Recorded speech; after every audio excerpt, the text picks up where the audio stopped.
Halo semuanya, balik lagi di channel aku Antonius Pasaribu. Pada saat hari ini, aku akan bahas sedikit hal yang agak mistis. Nah, jadi kalian siap-siap ya. Disaranin jangan nonton sendirian ataupun di tengah malam. Oke, langsung saja. Check it out.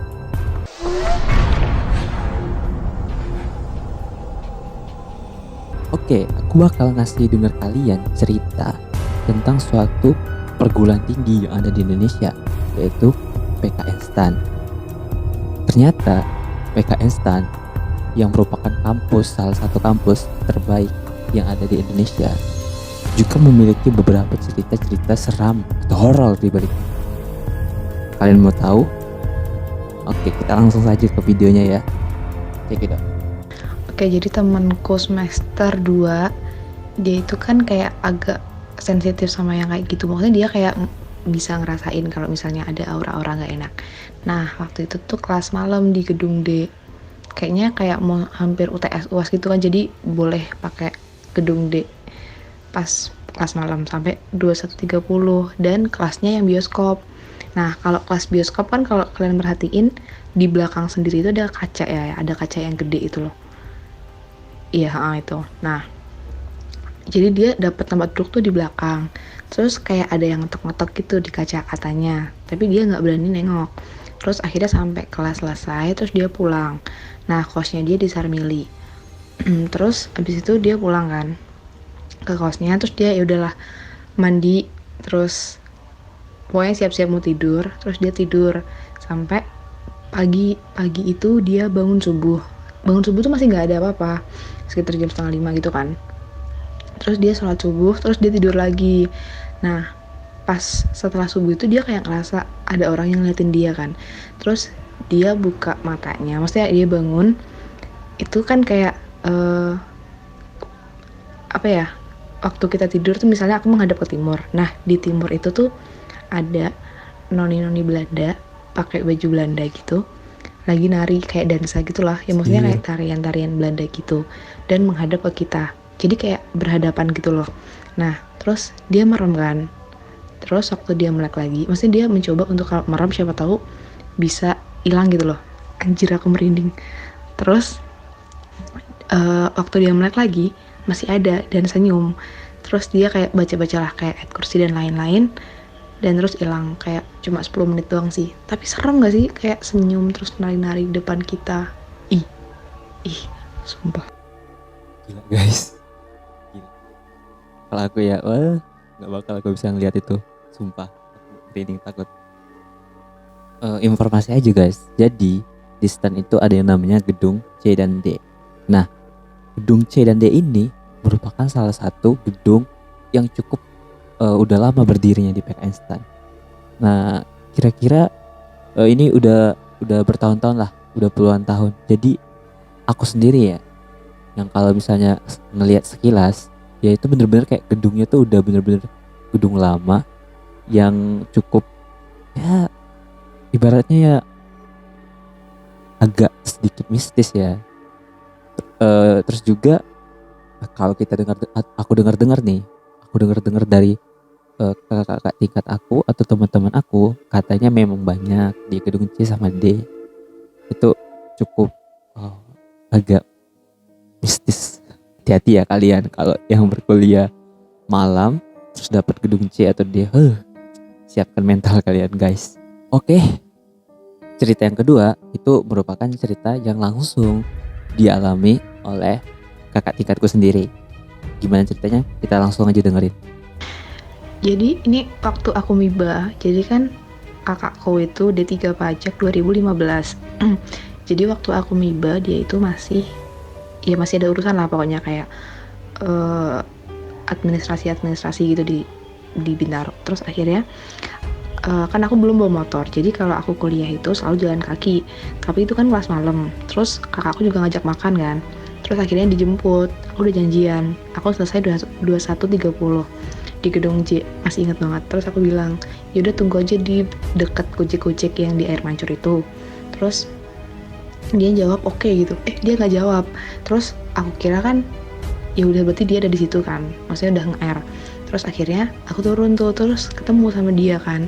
Terus aku naik lah, tapi aku langsung dianterin ke kos dan dia nggak ngomong apapun. Dan aku kayak mikir, oh mungkin dia kayak lagi ribet tentang administrasi atau tentang penempatan atau apapun itu. Kayak aku nggak berani buat ngajak ngobrol gitu loh. Jadi ya udah, terus aku sampai kos, ya udah aku masuk kos, terus dia langsung pulang. Dia kosnya di Gria Sugi. Nah udah nih, aku sampai kos, udah bersih-bersih, udah siap-siap tidur. Terus dia ngechat, tadi pulang sama siapa? Aku ketiduran, maaf. Anjir. Terus siapa dong yang Anjir. boncengin aku dari air Gila. mancur ke kampus, ke kos? Jadi guys,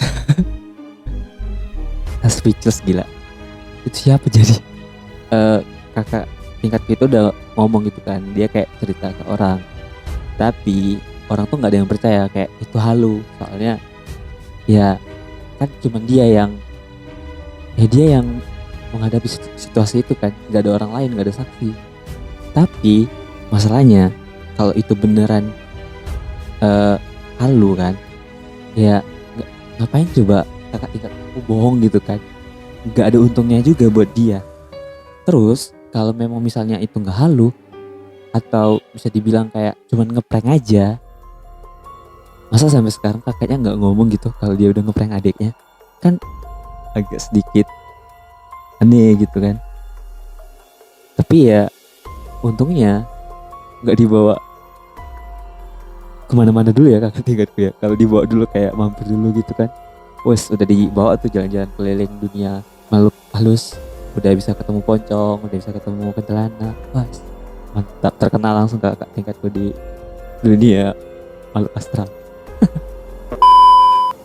Nah guys, jadi ini cerita yang ketiga atau yang terakhir. Menurut aku cerita ini bener-bener bakal bikin bulu kuduk kalian merinding. Sumpah, aku pertama kali dengar cerita ini langsung yes gitu, langsung merinding gila, sumpah. Langsung aja kita dengerin ceritanya. Terus, Tapi aku nggak tahu ini subjeknya siapa, karena waktu itu aku nggak ngedengerin full. Jadi pokoknya kata dosenku itu ada orang lagi di apa sih, gedung apa nggak tahu, pokoknya gedung stan, tapi yang daerah deket F gitulah pokoknya, di lorong situ. Oh Pusdiklat ya, situlah pokoknya. Terus malam-malam jam 8 lagi keluar kan, terus ada orang kayak temennya gitu katanya sih. Terus dia ngobrol dan lain-lain, terus dia kuncinya tahu apanya gitu jatuh ke bawah. Dia ngambil. Nah pas ngambil ternyata kakinya lawan bicaranya ini apa sih namanya, melayang gitu loh, jadi nggak napak gitu. Nah terus habis itu dia langsung kayak mencoba untuk tenang, terus dia bilang, udah duluan ya, aku ngantuk gitu. Terus yang lawan bicaranya tadi bilang, udah ngantuk atau udah tahu gitu. Anjay, merinding gila, sumpah merinding.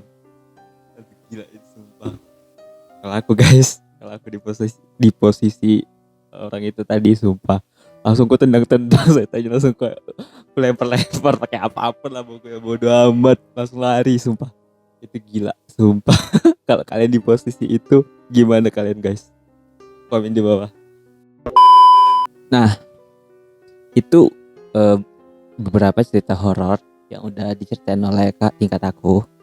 Mungkin masih banyak sih kayaknya cerita-cerita lain yang ada di PKN Stan.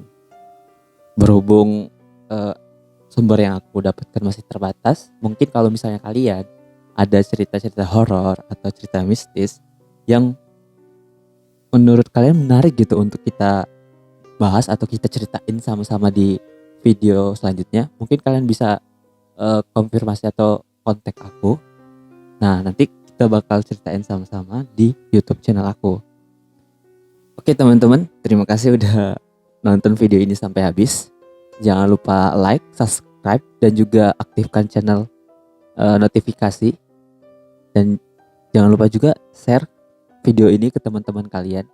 Siapa tahu teman-teman kalian punya suatu cerita yang mau dibagikan untuk kita share atau kita dengarkan di video atau YouTube channelku untuk selanjutnya. Jangan lupa ya. Sekian dari aku, Antonius Pasaribu. See you in next video.